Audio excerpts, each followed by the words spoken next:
I've seen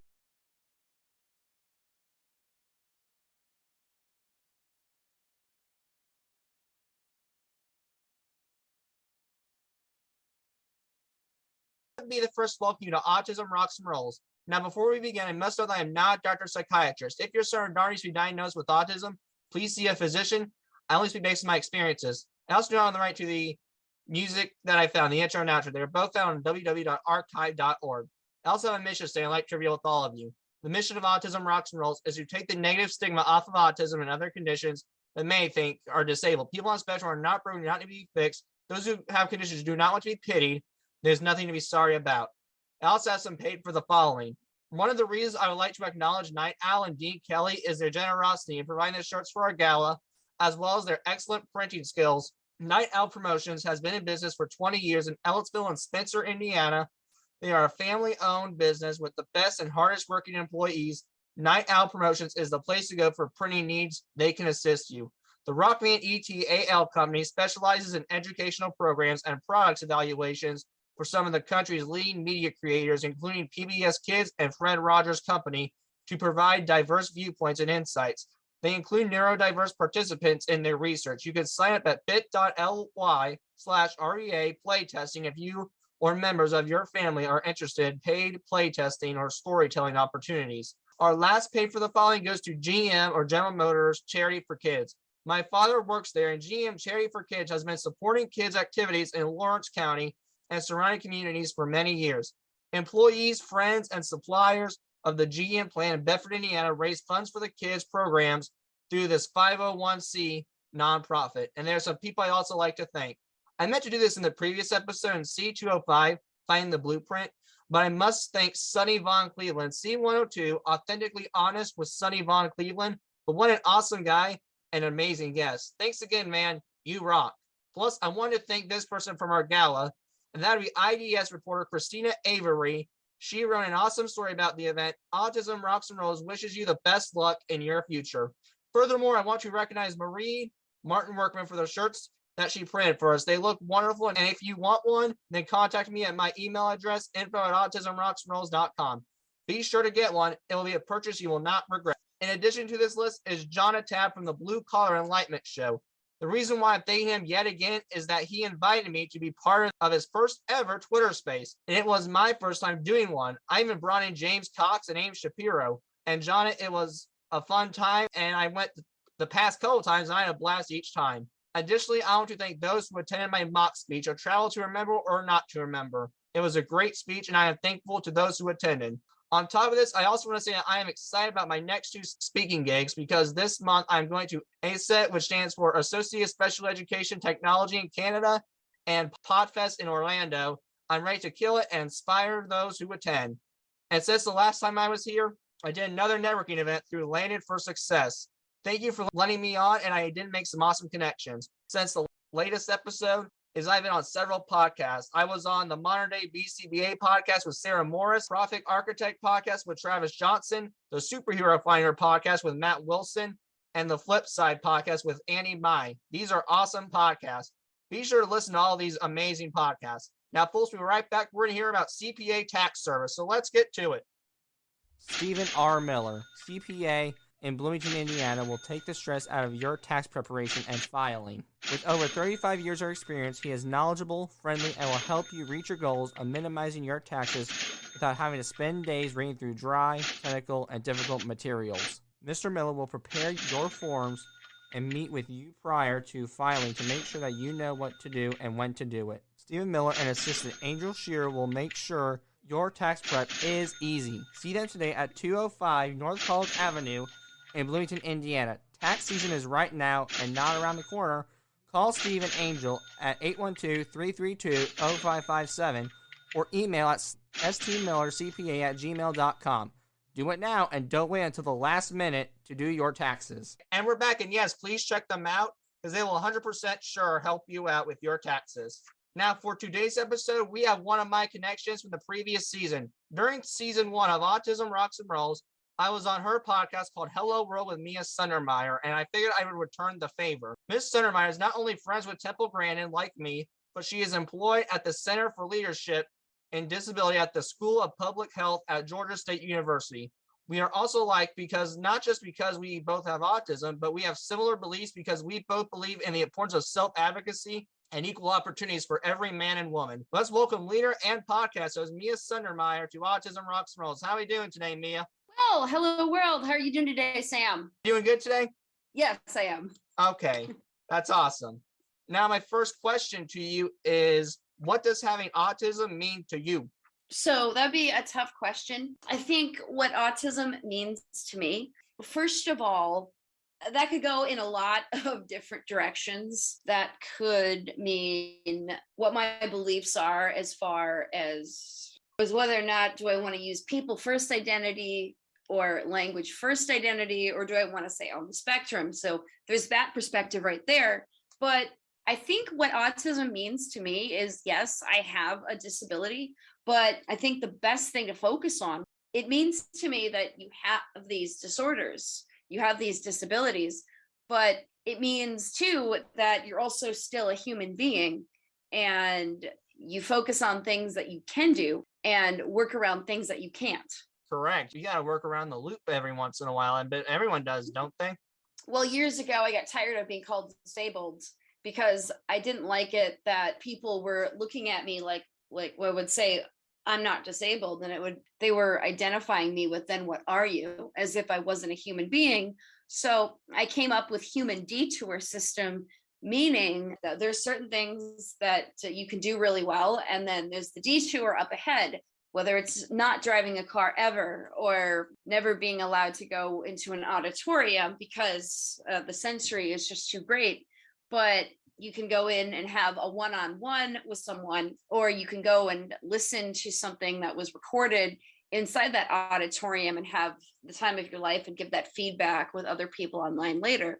Again, learning how to work around those sensory issues and also taking the detour by putting earplugs in if the noise in the auditorium is just going to be way too much, or wearing special colored lenses sunglasses. It's a big challenge with sensory issues. I've talked about that. C123, sensitive feelings for the listeners out there. But yes, it is a big challenge too. But what I like about it is nowadays in the year 2022, there's ways around the loop. It does. So now, what were your initial thoughts when you learned that you had autism? So I talked about this, and actually I'm currently on a podcast tour right now, and the name of the tour is called Taking Middle Grounds. My thoughts were, wow, I have a disability. I have a disease like cancer. I'm going to get special attention. But what I didn't realize that going into special ed meant was getting on an individual education plan and being put into special work programs where people would define me. I didn't realize that if you focus too much on the disability, you can miss out on a lot of other things, and you also let other people define you. And that's not good. Oh, no. You are the one who can define yourself at the end of the day. No one has the right to define you. Now, how do you think our brains operate?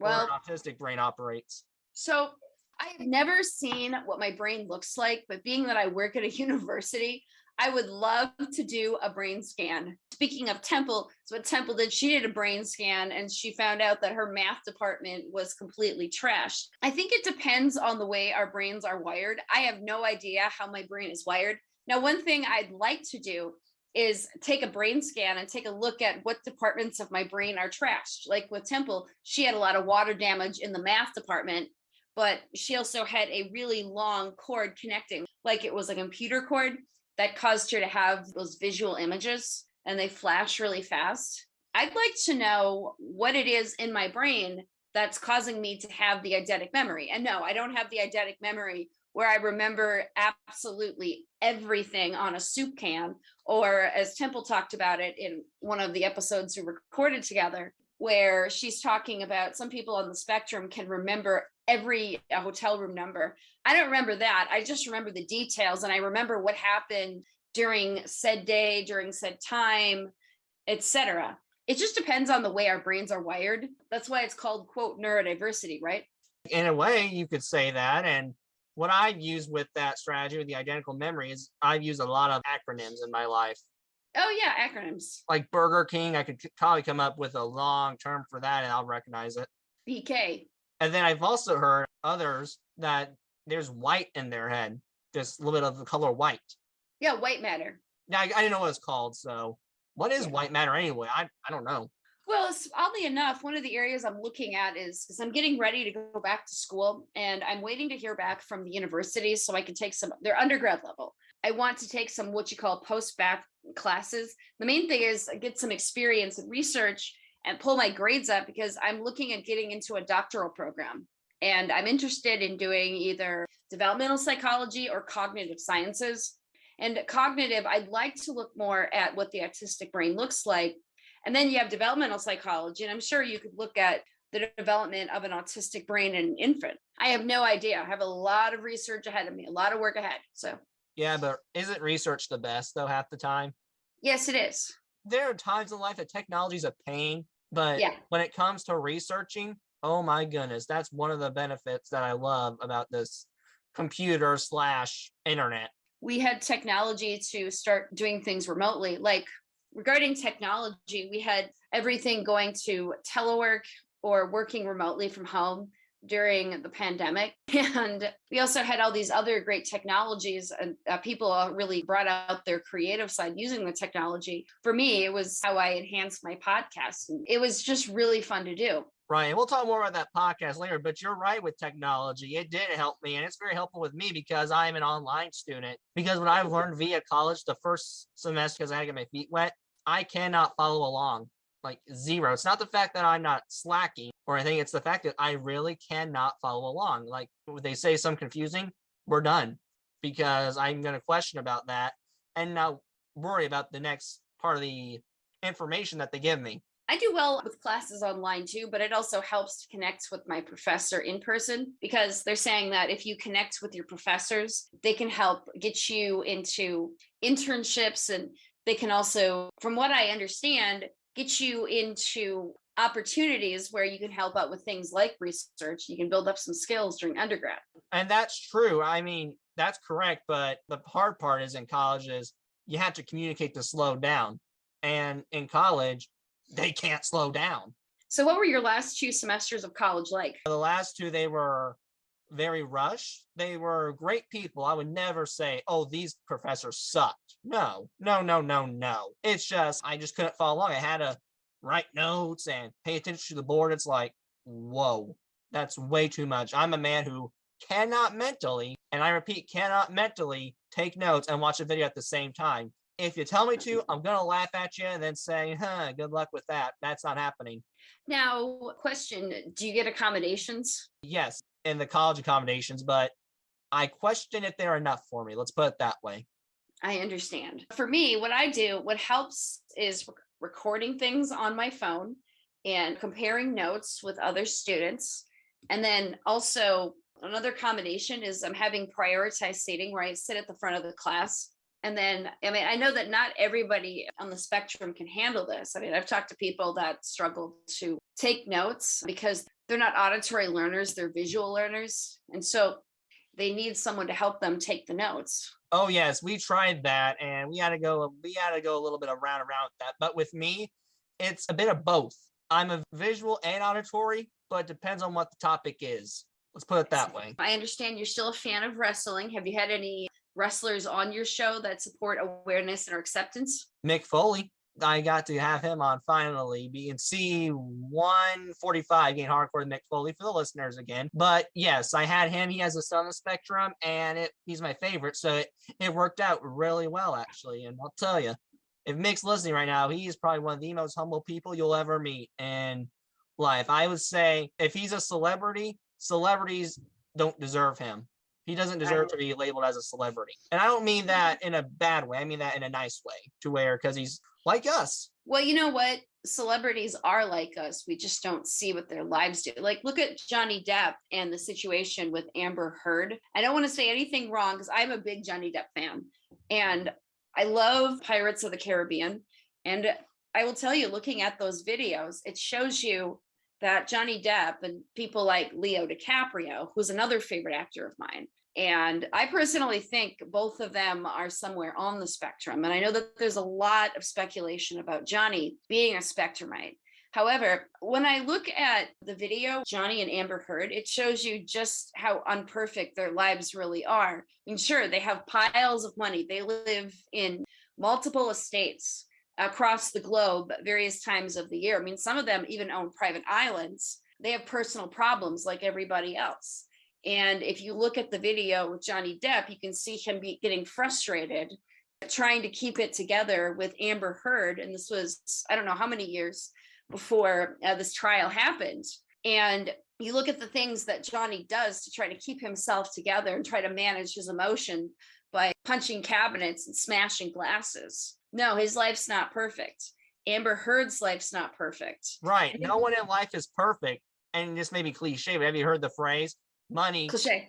Yeah, cliche. Thank you. Money can't buy you happiness. And that's so true, because you can have all the money in the world, but if your heart's not fulfilled with purpose and love, you're going to wonder what the heck you're doing here.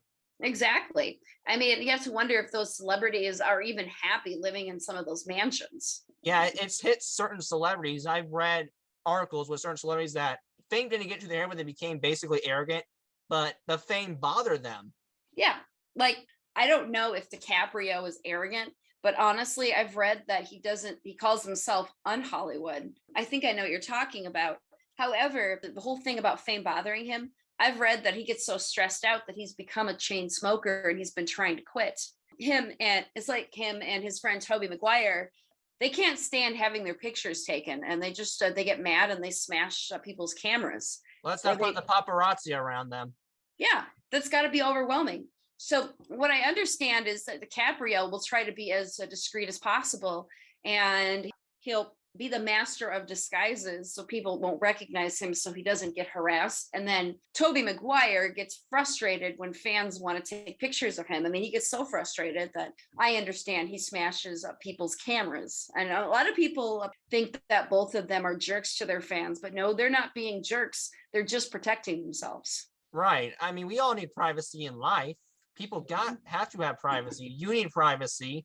We can't be around people all the time. That's what fans sometimes need to understand.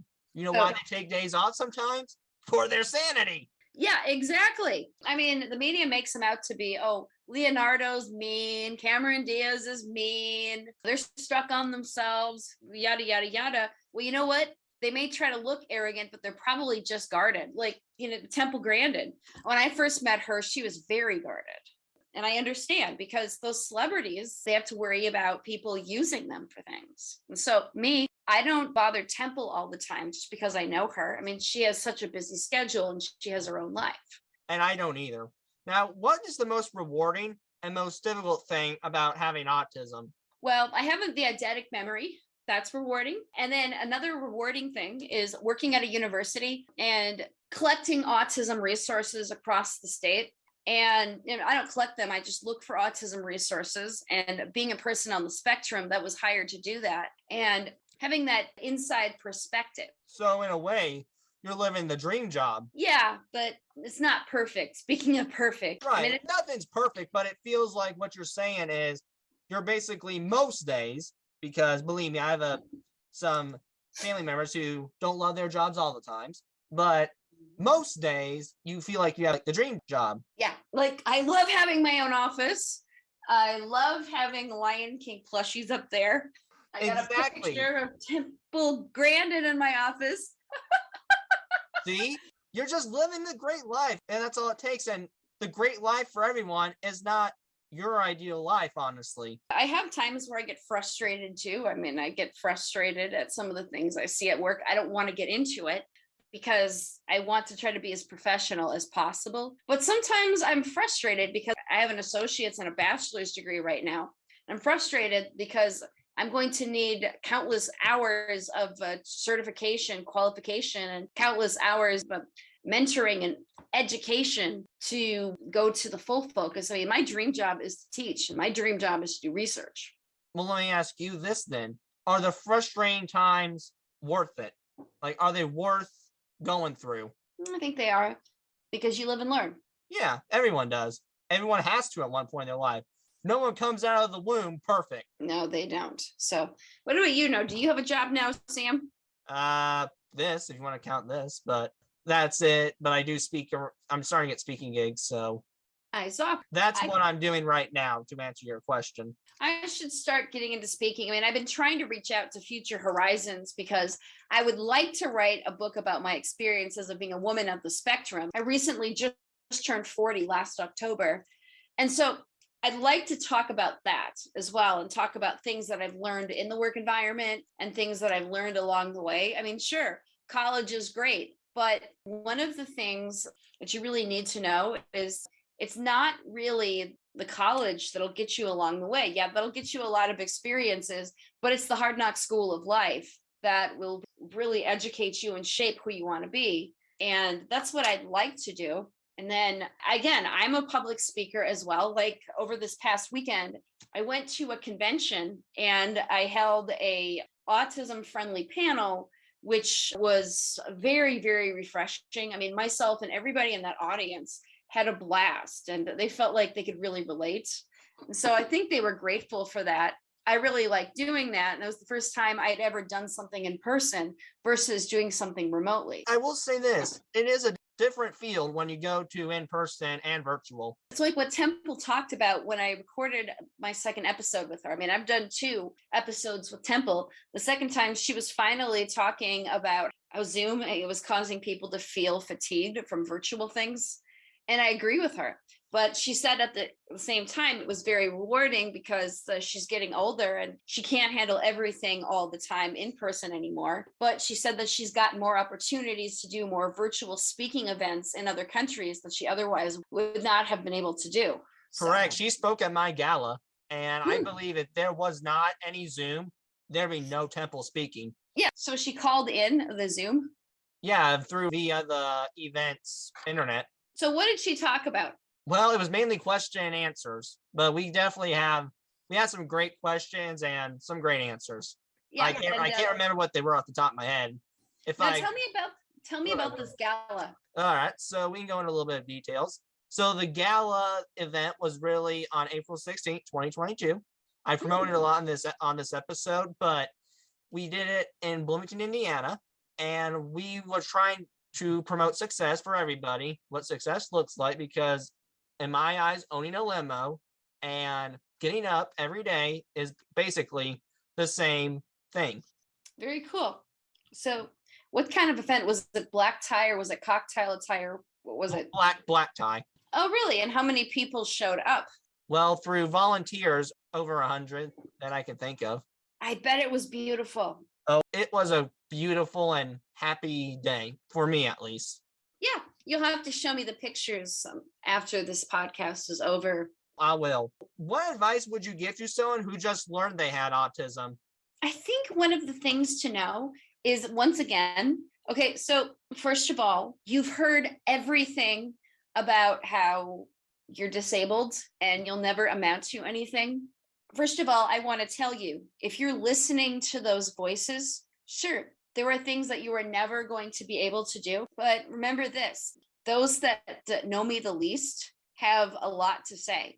And those who are telling you, let's say special education teachers, people who work in these professions, and then some of these other people, like other autism parents, sometimes they tend to get this idea of what autism is. And they think that they mean well, and they think that they're helping you. The best thing to do is recognize what you're good at. And if those voices aren't going to listen to you, if all they're going to do is remind you that you're autistic, then chances are those aren't the voices that you need to listen to anyway. If anything, you need to listen to your own voice.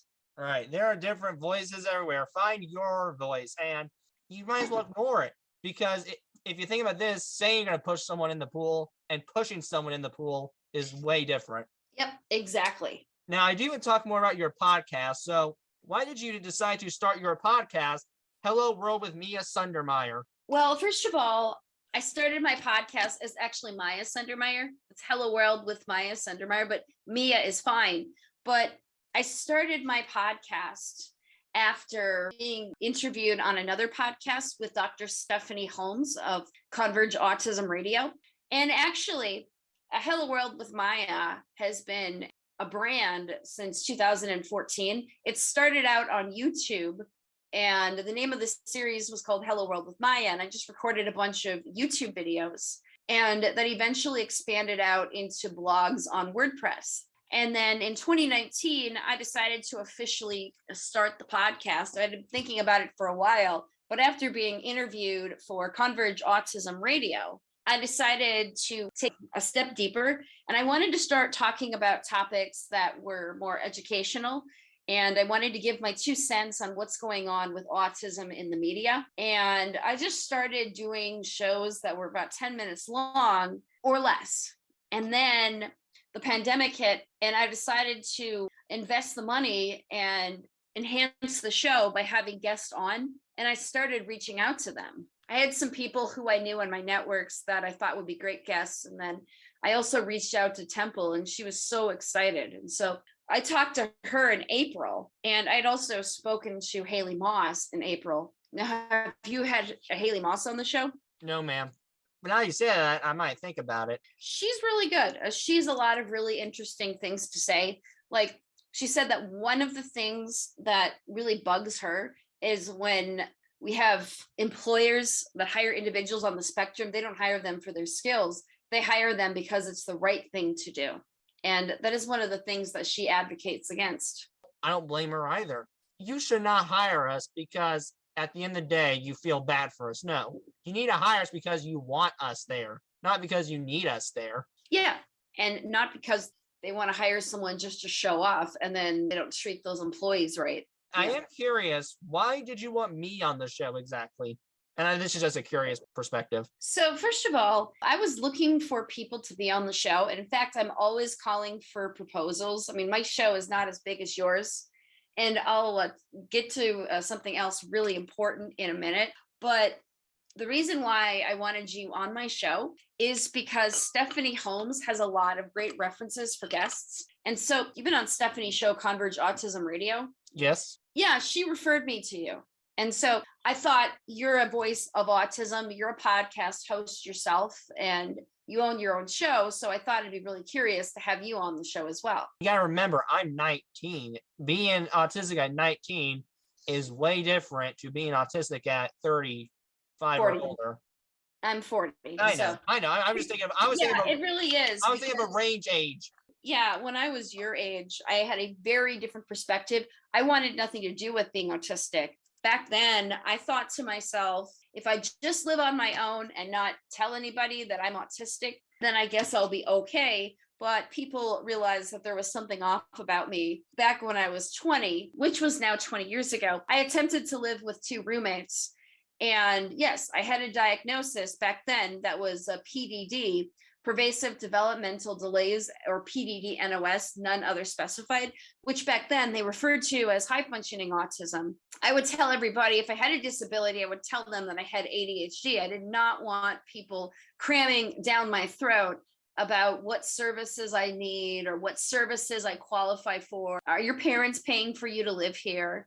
And so I wanted that to be kept quiet because I wanted to live a normal life. I did not want to be put into a group home, and I had been in special education, and the teachers told my mom and dad that I would never amount to anything, and I didn't believe that. They didn't believe that. Anyway, when I lived up in Minneapolis, I lived with 2 roommates that were already in and out of college, and they were 6 and 8 years older than I was. I never bothered to tell either one of them that I was on the spectrum because I didn't want them poking their nose in my business. What happened was, back then, they thought that I was weird. They thought I was crazy. They knew that there was something off about me. And they definitely could tell that I had poor social skills, but they didn't point it out. Instead, they were passive aggressive, and they would get mad at me every time I would turn around because they didn't know what was going on. And I didn't know how to communicate with them. And that's what my issue is. I know there's some people out there who are passive aggressive and would rather just walk away instead of telling you to your face that what's wrong with you. And I know that we shouldn't say that, but I feel that's kind of a problem, because wouldn't it be better if we could all be honest with each other? Yeah, exactly.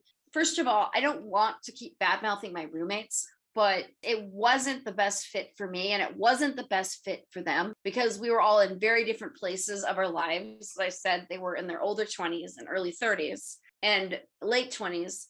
early 30s, and here I was, just a young kid out of high school, and a young kid trying to figure out whether I wanted to be a flight attendant or whether I wanted to go and get an associate's degree before transferring my credits to a big university. They were not very supportive. I mean, they were silent judges, and one of them was just mean and obnoxious, and she knew how to be a bully to me. I mean, she knew I was different. She didn't want me around.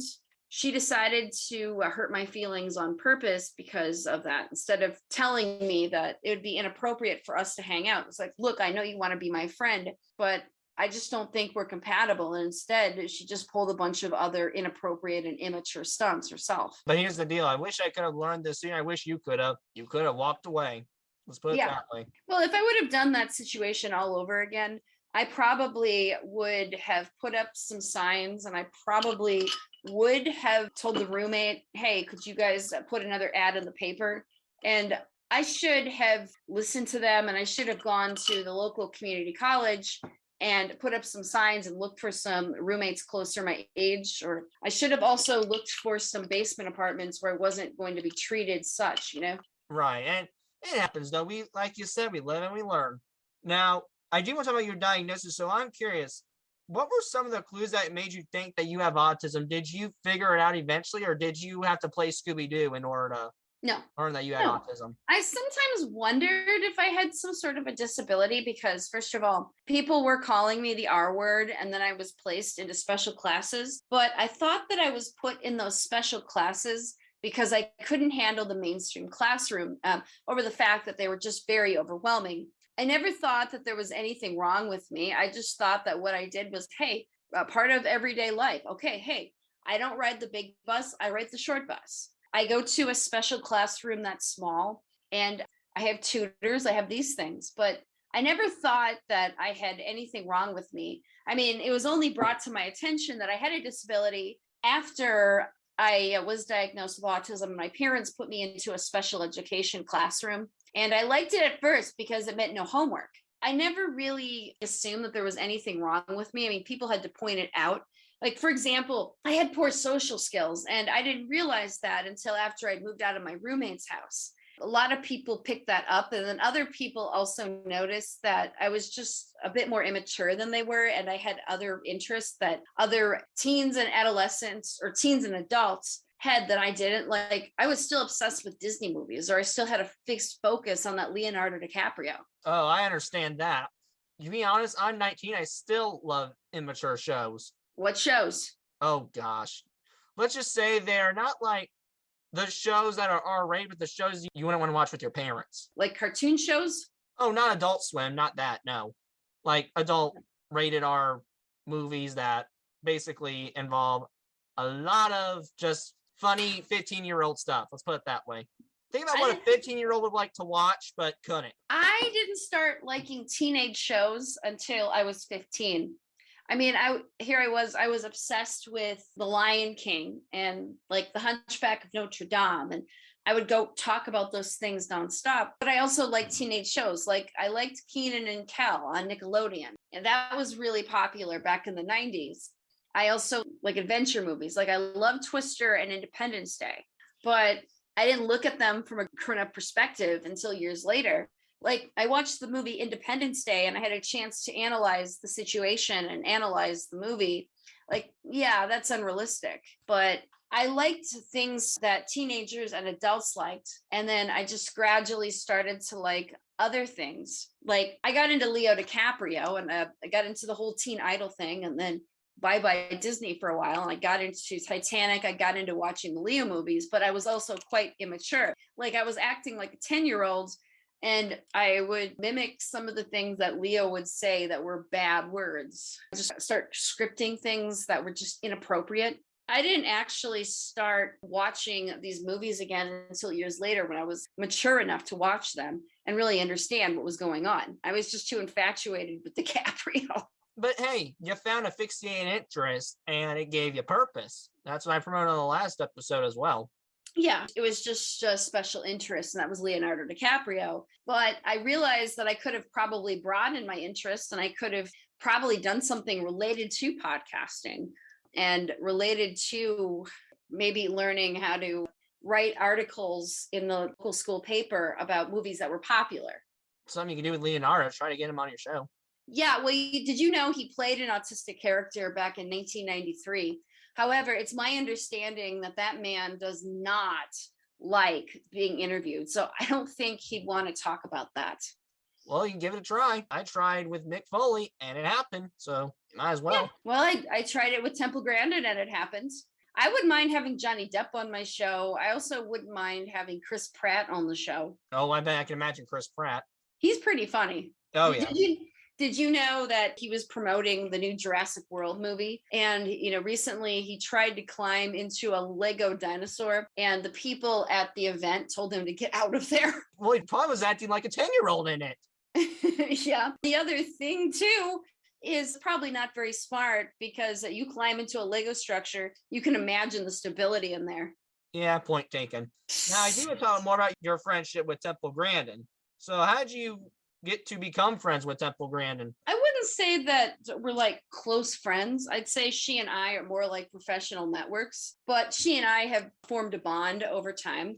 It's just basically, I just started putting myself out there and I started networking with her. And it all started back in 2014 when I had just gotten this job at Georgia State, but I knew that at some point she and I would connect.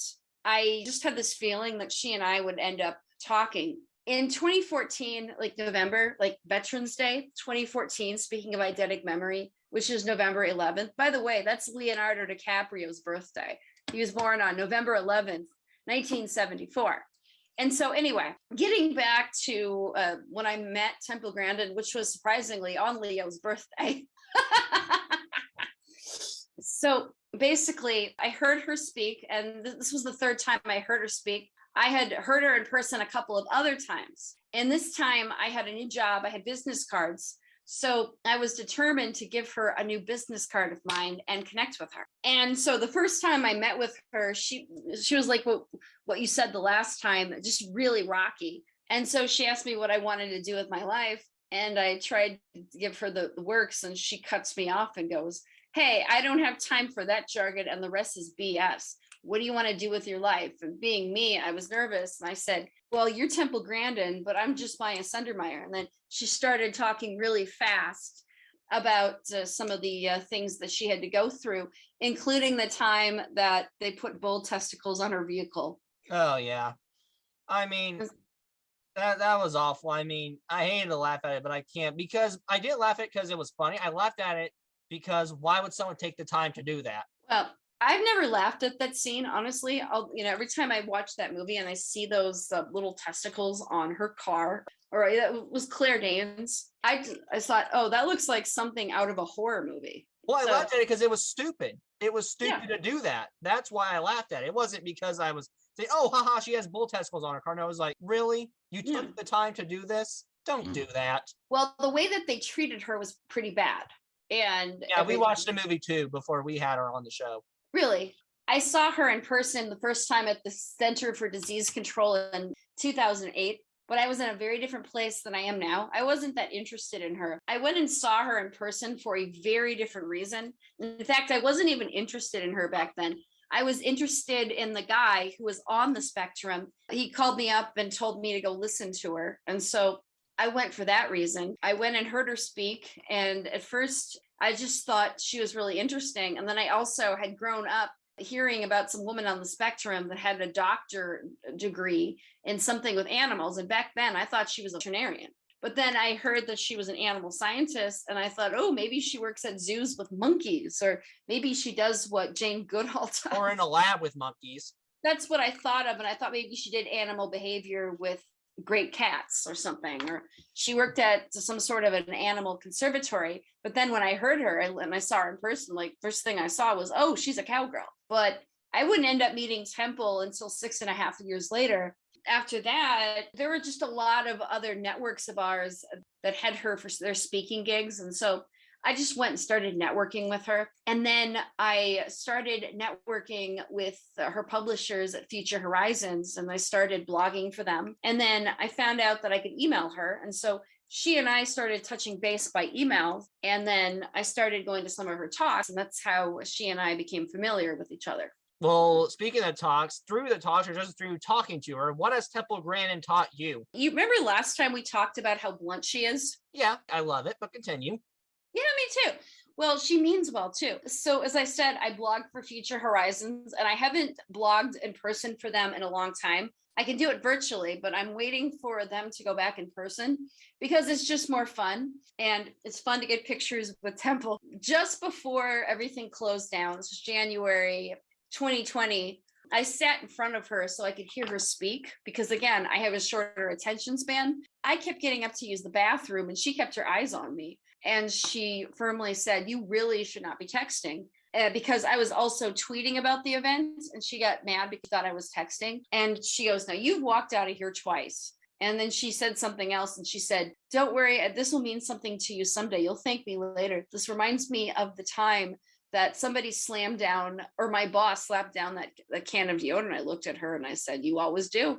I said, I always do, thank you. And she goes, you need to go sit in the back. And so she just kept talking. And then I told her what I was doing. Why didn't you say so in the first place? I don't want to interrupt you. Yeah, exactly. And I said, well, I was waiting for you to get done talking. And then she continued with her talk and it was a fabulous night. And then later on that evening, why did you do that? And so I explained myself, that I had too much tea. And she said, it's probably more appropriate if you're a reporter to sit in the back because that way you can answer calls, or it's better for you to get up and use the bathroom at things like this so you don't disturb everybody else around you. But it was no harm. She was fair and she also was just trying to help you out. Mm-hmm. That's what it's blunt advice. It's just kind of tough love, and we all need that paddle, I guess. But anyway, no, she was absolutely very polite in the email. She's very polite about it and she redeemed herself. She's also taught me that it's okay to switch from anger to crying. She said it's okay to cry if somebody's being mean to you. For example, getting back to the bull testicles on the vehicle, she said that she went and found a place to cry under the steps and find other places where she could discreetly cry for a few minutes when those foremen were picking on her when she was back working on her dissertations. And that's the odd thing with me. I mean, I used to cry and have meltdowns big time, and I probably would have cried if I was 7, but nowadays, I don't know if it's just because of my masculinity or if it's just because I just don't do it or just don't understand to do it. I sweat. Yeah. Well, you know what? Can I tell you, if I get really overwhelmed at a convention, or if I get really overwhelmed at work, I'll just start crying, or I'll just automatically start crying if someone's ugly to me. It's not a matter of the fact that I want to hit somebody. It's something that comes naturally to me. But I'm just wondering, is it on in this case, in your case, where you would cry, I would sweat? No, I don't think it's odd. It sounds like you've learned how to handle yourself in that manner. Well, thank you. I appreciate that. I think another one too is just learning not to put myself into situations that I know are going to be stressful and I know where other people are going to be ugly to me. And so I'm learning to just keep my mouth shut and learning that I don't need to argue with someone just because they say something to me. Right. I got to work on that because when I get into an argument, my thing is I feel like I have to get the last word. I always have felt like that. I think I got that from my family, though. All right. That's good. Anything else? Not that I know of when it comes to that. Well, I'm having a really good time chatting with you today. So I appreciate it. Now, I do want to talk to you more about what you call the Autism Plan. So can you describe what the Autism Plan is? So back in 2013, and this is before I got hired, and this is something that Dr. Daniel Crimmins, who was the former director of the Autism Plan for Georgia, what he did was he applied for a grant, and it was a 5-year plan that was used so that he and various stakeholders, you know what stakeholders are people that lived across the state, like self-advocates, professionals, family members, would get together and create what we call a roadmap that would help families and individuals on the spectrum gain better access to services. And so I was looking for a job. And in 2014, I interviewed and I got hired on. And that was because they wanted someone on the spectrum who had a better insight to collect those resources. And so I got hired on for that. And so basically what we want to do is we want to try to collect as many resources as possible, and especially the unique ones, and figure out ways that families and individuals on the spectrum can gain access to those services. And I did a lot of research, and there are 10 areas to the plan. Like, you have early identification and diagnosis, like early interventions and screeners, you have community, school, medical and dental, transition into adult services. And each of these areas would have different resources that relate to the 10 categories or the 10 areas. That sounds really interesting. Now, I also saw it looked like a sun. That was a really good visual aid. I was really impressed because that made sense. It truly is the sun because it's going in different directions. I'm not the one that designed that. I mean, they were already in the process of designing the sun for the Autism Plan for Georgia. And we also had a community advisory council. I mean, I wasn't the director of that. I just helped facilitate that. And we had about 4 or 5 self-advocates on there. We also had family members and other great professionals. Actually, speaking of which, I mean, some of the people that sat on the board or the advisory, I don't want to give out their names, but they had an event right around the time that I was starting to connect, where it was an autism conference and Temple was going to speak. And so this would have been a year and a half after I had connected with Temple, and where things were really awkward between us. The second time I saw her down in another part of the state, I don't want to give that away. One of the good things about the plan and about our advisory is that I had a chance to connect with these other professionals. And so I had a chance to do that. And then I was also invited to be part of a town hall panel for Autism Speaks as well. I talked about my experiences living independently. There are some other professionals there. And then I was the only self-advocate on that panel at that time. And it was a blast. That sounds fun. I mean, I think I'm going to be in a panel when I go to Orlando. And I don't think it'll be autism, but it'll be disabilities. And I'm excited for that. Like, I think there's one with cerebral palsy. So what conference are you going to in Orlando? It's Podfest, where basically it's the world's biggest Podfest, like meeting expo, I guess what you can call it. And we'll talk to people who own podcasts. That's the one rule, I think, in order to be there, which makes sense. But I think a lot of them are going to have some form of disabilities, and I'm really excited for that one. I should look at going in the future. Yeah, it's May 25th, and it's for 4 days. So May 25th and 29th. I mean, I know you say you were. I don't think I'm going to go this year, but maybe I could find a chance to sneak down there and try to get a one-day pass to Epcot, because I'm a roller coaster fan, and I've been talking about this across my podcast. I'm obsessed with Guardians of the Galaxy right now. Speaking of hyperfocus, I mean, movies and TV are more my hyperfocus. Like right now, I'm kind of obsessed with everything involving Guardians. And so I'm curious to get on the new Cosmic Rewind down there. Makes perfect sense. I bet there's something down there for Guardians of the Galaxy fans around there. I bet there's something. I just bought a new rocket keychain. So. Yep. Now you can add all the Guardians next time. Next time you can get Gamora, maybe, or Nebula. Are those your 2 favorite characters, Gamora and Nebula? No. It's Hulk and Iron Man for me, for Marvel. Oh, Iron Man is also cool. I mean, for me, I am not like super big superhero fan, but I like Spider-Man because I grew up with the ones with Tobey Maguire, and actually I started adulting at the ones with Tobey Maguire. Hey, it gave you purpose again. Yes. You adult. And C148 for the listeners, AMM autistics are marvelous, but yeah, I think sometimes Marvel helped me through my life too when it came to just watching them out and just seeing that here are these guys who could play these characters, and I can be them too, but I just got to find the way to be. Now, did you see the Hulk in Thor Ragnarok? All I've heard was he was kind of like funny and an idiot. He's really funny. I mean, the guy who plays him, I can't think of his name now. Mark Ruffalo is the guy that plays, I can't think of his real name, Dr. Banner. Bruce Banner, there it is. Bruce Banner, yeah, Dr. Bruce Banner, aka the Hulk. I like Spider-Man, and then I'm also a Guardian fan because it's not overly doing it with superhero movies.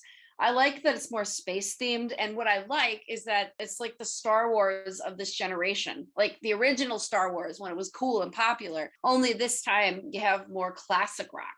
Oh yeah, that's the best type of music there, buddy. I've always been that way. When you do work with the Autism Plan, because I know you said you had before, what were some of the steps and strategies that you use when you are mapping? Well, so resource mapping, I made a lot of phone calls. I mean, again, I don't do it anymore because it's kind of over now. When I first started doing it, I either reached out to the resource, and I would use a special script that some of my other colleagues wrote for me. And then, I mean, I would have to make it sound as professional as possible. And then there would be a link to the survey. Now, out of curiosity, did you have, when it came to playing, did you have to defend someone? I mean, not get like verbal, obviously, but like No. defend them? Like, well, they were just up to par and doing it? I didn't have to defend it, but no, I had to make sure I stayed focused and I had to make sure that I spoke with a script and I couldn't go all over the place and I had to be as professional as possible. A little while before that, I had worked at a real estate firm and I did cold calls and I did warm calls. I worked on commission. So I really had a chance to practice using my voice to speak professionally over the phone. When I did the Autism Plan for Georgia, I learned how to read from the script and I took the experience I had from being at the real estate firm. Well, hey, you probably would be a great script writer now these days. Probably. Now, we're going to hear a word from another sponsor, which is Place for Purpose. So let's get to it, everybody. This place does indeed have a purpose. The purpose they want to fulfill is to give children a chance in the foster care system. In this system, they believe that families do not have to be blood, but have to require love in the family of these children. Marcy Cook and this nonprofit want to make a difference in the lives of people who need to be inspired. If you are seeking out a foster care experience, then this is the place to be. Located in Bloomington, Indiana, it will be an experience you will not regret. All right, folks, we're back. And yes, please check them out because if you have a purpose, it's definitely the place for you. Now, you would talk about this offer that you got in 2014, which was you got to be on the planning committee for the nationwide state autism conference. So how did this offer come across you? There was another self-advocate of mine. I'm not going to mention his name, but I was looking for work and I got a text from this friend of mine and he said there was an opportunity knocking and they thought it was administrative assistant and I was looking for an office job so I could go back to school. I mean, back then I changed my major briefly from psychology to physics because I love math. And so I was looking for a way to pay for school and support myself. And then I was also a student here at State. My friend texted me and said there was a job offer. So I was self-determined to get the job and I got it. Wow. And you look what happens. You were a woman of your word, right?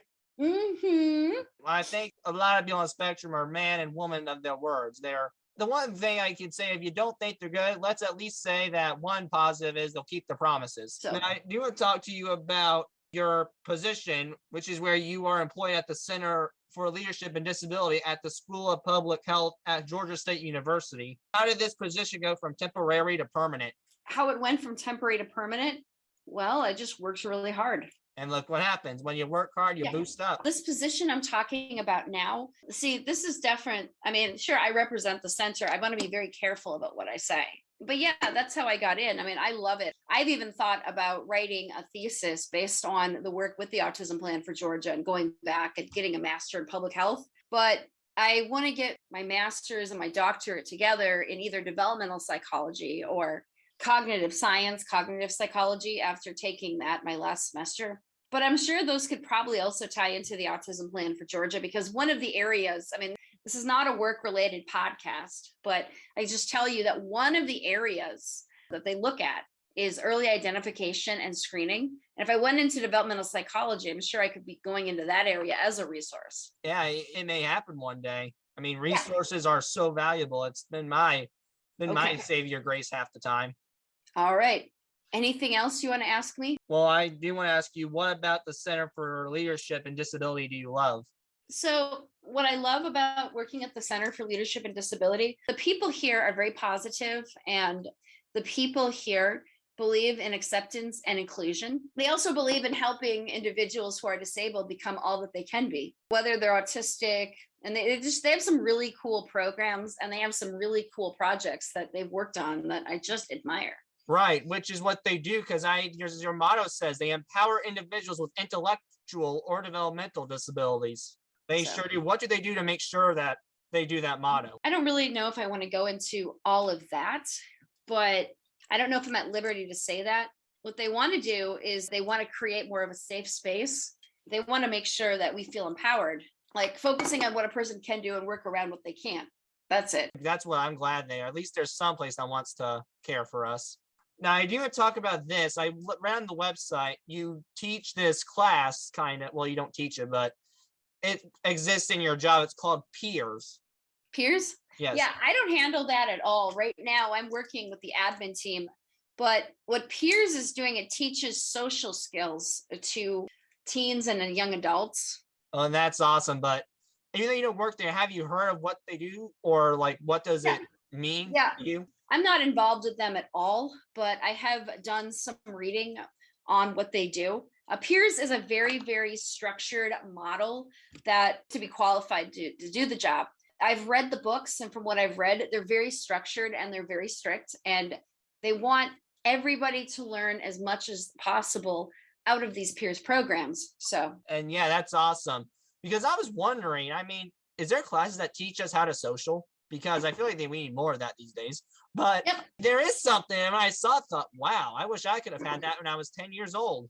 So some of the things that they do go into, like they talk about issues related to bullying, they talk about dating, they talk about a wide range of topics. Again, I don't do anything with peers. I haven't assisted with peers, but I know that they're very strict and they're very structured.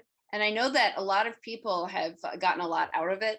Like, I know that they've also talked about peers on the Netflix documentary or the Netflix reality series, Love on the Spectrum. And I mean, I like that part, but as far as the show Love on the Spectrum goes, it's not my favorite series. I find it boring and I don't like what they teach. You're not going to agree with everything, though. I mean, in life, we don't agree with every one or everything, too. Well, I'm just not a fan of reality shows. And I just thought that the whole thing was boring. It's like they expected people on the spectrum to just magically make a connection with somebody else on the spectrum just because they were autistic. I didn't like that part. I also want to talk to you about CARE, which helps special education teachers. What does CARE mean to you? Really? So first of all, I don't have any commentary on that. I don't really work with the special education schools at all. Right now, I work on the admin team, and then I sometimes work with the Autism Plan for Georgia. So I can't really tell you a lot about these programs. I mean, you would have to go through these people directly. I mean, the only thing I can do is research them a little bit and then educate people in the past. But mainly at the moment, I'm sitting at the front desk, I'm answering the phone, and I'm doing a few other things. I'm not working with the Autism Plan for Georgia that much. I mean, other than helping out with an autism conference, which is coming up on May 18th and May 19th. And it is a virtual conference, and registering right now is open if you'd like to attend, or if you know anybody else would like to attend. And I am going to be doing a presentation about learning social skills through paid and natural supports, and just provide some tips on how people should be teaching social skills versus how they should not be teaching social skills. Followers, do register as you can, because it'll definitely be something to hear. So my first one is, what is your paradise meal or favorite food, and why is it your favorite? What is my favorite food? Yes, ma'am. Egg rolls. They're crunchy. If they're nice and hot and crunchy, and you can dip it in that sweet and sour sauce. So I love egg rolls. So now, what about your favorite vacation that you've ever taken, and why did you enjoy that vacation very much? Hawaii, because it was a childhood dream, and I went 2 years in a row. I especially enjoyed driving around, not Waikiki, but I enjoyed driving around Oahu, which is where Honolulu and Waikiki are. My aunt and I had some really great adventures on that. And then we also did the Big Island of Hawaii, where the volcanoes are. And it was just a neat trip. I mean, when we first got off the plane, I was saying aloha and mahalo, and she kept saying, "Stop doing that. You're not Hawaiian." But I want to be Hawaiian. If it makes you feel better, we're going to Hawaii, hopefully, ASAP. We're just beautiful. We're going to a big island. But I also have lots of other great memories of favorite vacations. And the last question is, are there any good memories that you want to tell our viewers about? If you do, why do you remember that memory the most?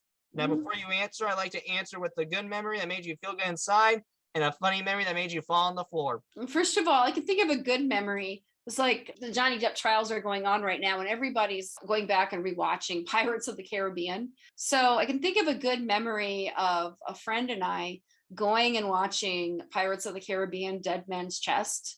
And the two of us together laughing at the scenes where Jack Sparrow is putting a paprika on his armpits. And I remember the theater busting out laughing when he did that. Were you one of them? Hey, at least you all enjoyed it together. I can think of another good memory was when I took a friend to Disney World. I think a good memory was when I finally got on the Tower of Terror. I mean, we went to Disney 2 years in a row, and the second year we went, the weather was nice and warm. We rode the Tower of Terror together. I mean, I rode it for the first time because I was scared of vertical drops. And I just remember going on, and I remember just really enjoying the experiences of going up and down and just looking outside, and I was going, woo, woo, woo. And then afterwards, I was, yeah, let's do that again. Yeah, your mom's probably surprised with you because she's like, you like vertical drops now? That's new. Well, I think that's all. Is there anything you want to promote or say before we head out? Yeah, so first of all, promotion. Please be sure to check out my podcast series, Hello World with Miyah. Go to helloworldwithmiyah.podbean.com. That's helloworldwithmiyah.podbean.com. You can find me on Podbean, Spotify, Apple Podcasts, iTunes, iHeartRadio. And then I wanted to let you know that I'm currently on a podcast tour right now. If you have space on your show, do not hesitate to contact me. The name of the tour is called Taking Middle Grounds. And then I'm calling for proposals, and I'm always looking for guests. Again, all of that is available on my podcast website. So, and then I always give a good shout out to Sam Mitchell in just about every podcast. So please be sure to check that out. But it's really great being here. So, of course. And thank you for being on. And I just hope you have a good day.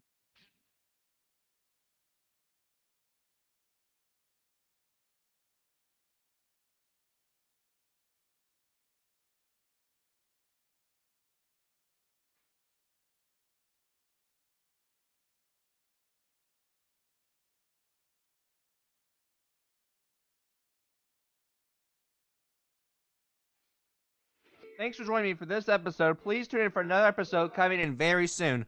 I hope you enjoyed listening to me ramble. Thank you very much.